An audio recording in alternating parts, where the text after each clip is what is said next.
Hey everybody, it's Halloween again, which basically means the start of pumpkin beer season again.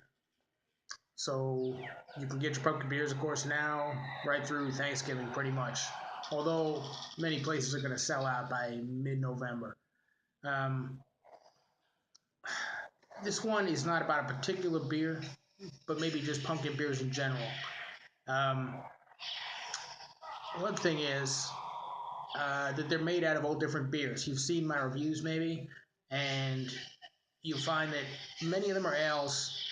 That Ballast Point Pumpkin Down is a Scottish ale, which is kind of sweet and that's kind of nice. That would be my choice if I was a brewer to make it out of.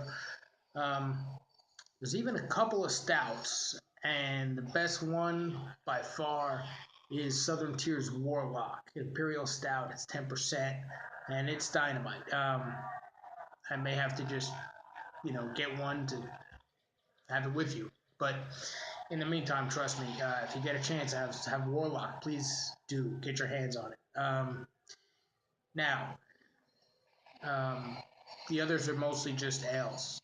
Um, and the ones I've named, as far as being probably favorites of mine personally, are the Ballast Point Pumpkin Down, as I mentioned, the Wilhelm Scream by Magic Hat, which you guys probably are tired of hearing about from me.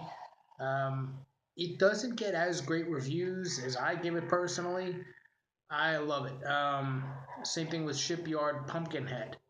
That was my first original favorite pumpkin beer, and to this day, when I go back to it, I say, yeah, this is just a good beer. It's very drinkable. It's not crazy with the flavoring, um, which gets me on another tangent. Speaking of flavoring, in my opinion, you have pumpkin beers, and then you have pumpkin pie beers. I like pumpkin beers. A little spice is okay, a little flavoring is okay. Sometimes you can't even taste the pumpkin. You just taste cinnamon, nutmeg, allspice, clove. There's weird things in there.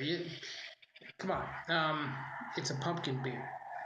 So anyway, that being said, that's why I pretty much like those. Oh, and by the way, Sam Adams, 20 pounds of pumpkin.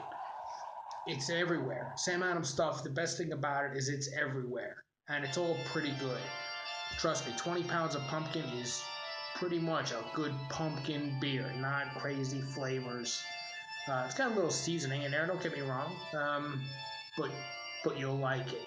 Um, I'm really pleased with the job Sam Adams did with 20 pounds of pumpkin. Um, so go for that. Also, a tradition I had up north in New York, well, not that I had, but that I saw. Most of the pumpkin beers I ever had originally back when I lived in New York was when they served it to you, there was cinnamon around the rim of the glass. That was kind of neat, And it does bring that pumpkin pie flavor in the pumpkin. It goes well with the pumpkin beer. It's kind of like the salt on a martini glass. Um, I moisten mine with a little paper towel around the top, 1/4 inch on the outside, and you just kind of roll it in the cinnamon. Now mine's like on there, stuck on pretty good right now because I left it for a while. If you leave it to dry for half an hour or so before you actually pour your beer into it, it's not going to be falling off and loose. So that's the way you want to do it. It doesn't look pretty, this one, sue me, but it tastes good. Promise you that. Anyway, down here in Florida, I rarely see it. Hardly anybody does that. Why? I don't know.